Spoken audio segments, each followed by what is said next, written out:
حضرت یوسف علیہ السلام کی خدمت میں ایک عورت آ کر عرض کرنے لگی، اے اللہ کے نبی، میرا شوہر میری عزت نہیں کرتا اور نہ ہی محبت سے بات کرتا ہے۔ تو حضرت یوسف علیہ السلام نے فرمایا کہ تم اپنے گھر میں یہ 4 عادتیں قائم کرو کہ اللہ فضل و کرم سے تمہارا شوہر تمہاری عزت کرے گا، محبت سے بات کرے گا اور گھر میں امن و محبت قائم ہو جائے گی۔ پہلی عادت کہ شوہر کے آنے سے پہلے گھر کو صاف ستھرا رکھا کرو اور جب بھی شوہر گھر میں پہنچے تو فوراً اسے پانی دیا کرو اور دیتے وقت مسکرا کر یہ سوچا کرو کہ اے اللہ، جیسے ہی میرا شوہر یہ پانی پیے اس کے دل میں میرے لیے محبت پیدا کر۔ تیسری عادت کہ جب بھی شوہر کو کھانا دو تو بسم اللہ پڑھ کے اس کے سامنے کھانا رکھا کرو اور دل میں یہ سوچا کرو کہ اے اللہ، جیسے ہی میرا شوہر یہ کھانا کھا لے تو اس کے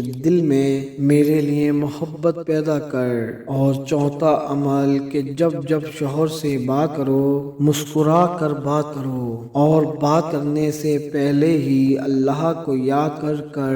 یہ دعا مانگ لو کہ اے اللہ، میرے شوہر کے دل میں میرے لیے عزت محبت پیدا کر اور بات کرتے وقت سنا زیادہ کرو، بولا کم کرو۔ دیکھنا اگر تم نے ان عادتوں کو گھر میں قائم کیا تو تمہارے گھر میں محبت قائم رہے گی اور تمام طرح کے اختلافات دور رہیں گے اور تمہارے شوہر کے دل میں تمہارے لیے عزت و محبت پیدا ہو جائے گی۔